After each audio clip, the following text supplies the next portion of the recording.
8 Oduu sibuun neetwoorkii yeroo kana isin biraan geenya. Lammiileen Itoophiyaa karaa seeraan alaa Saawud Arabiyaa seenuuf yaalan to'atamuun dhaga'ame. Ministeerri dhimma keessaa Saawud Arabiyaa torbee darbe keessa lammiileen Itoophiyaa seeraan alaa 1449 gara biyyattii galuuf yaalan hedduu to'annoo jala oolchuu beeksise. Kanneen keessaa 71 lammiilee Itoophiyaati jedheera ministeerichi.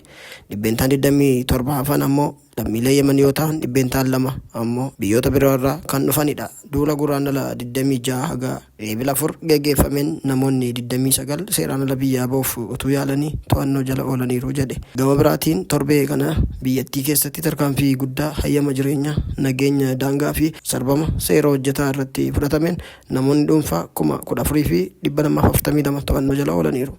Ministeerri biyya keessaa akka beeksisetti namoonni dhuunfaa 25 godaantota seeraan ala geejjibsiisan akkasumas kanneen gaaddisa kennanii fi waliigaltee hojii kennuun himatamanis to'annoo jala ooluu isaanii beeksiseera. Namoota kanaan dura seera cabsanii hidhaman keessaa lammiileen biyya alaa 23,815 sanada imalaa argachuuf gara ergama dippiloomaasii isaaniitti ergamaniiru. 6,285 ammoo biyya ari'amaniiru. Dhaabbanni godaantota idil addunyaa IOM gabaasa haaraa baaseen bara darbe biyyootni godaantota karaa ba'aatiin Itoophiyaa keessaa ba'an 18 akka dabalan ifa godhee ture. Karaa seeraan alaatiin godaantota walakkaa kitilaa ol ta'an keessaa gara 97 kan ta'an lammiilee Itoophiyaa ta'uun ni beekama. Waliigaltee dhukaasa dhaabuu USAF Iraan hordofee gatiin boba'aa gadi bu'eera jedhame. Ameerikaa fi Iraan waraana dhaabuuf wayita waliif galaa jiranitti gatiin boba'aa addunyaa haalaan gadi bu'eera. Erga addunyaa guutuutti gaagaamni hamaan uumamee booda pirezidaanti Doonaald Tiraamp fi mootummaan Iraan haleellaaf beellamni xumuramee qabatan sa'aatii muraasni wayita hafutti giddu seentummaa Paakistaaniin waliigaluu isaanii hordofee gatiin boba'aa gadi bu'eera.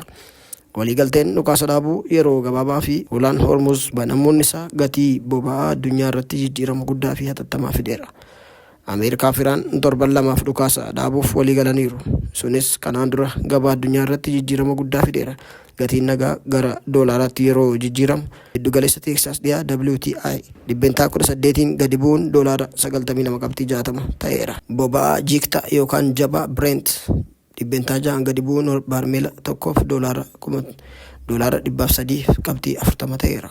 Faatiin sun waliigaltee dhukaasa dhaabuuf itti adeemamaa jiru hordofee kan dhufe yoo ta'u, guyyoota dhufan keessatti yeroo Strait of Hormuz guutummaatti doonii idil addunyaaf banaa ta'ee fi sochiin bilisaa jalqabutti gatiin daran akka gadi bu'u ogeeyyiin dinagdee tilmaamaniiru.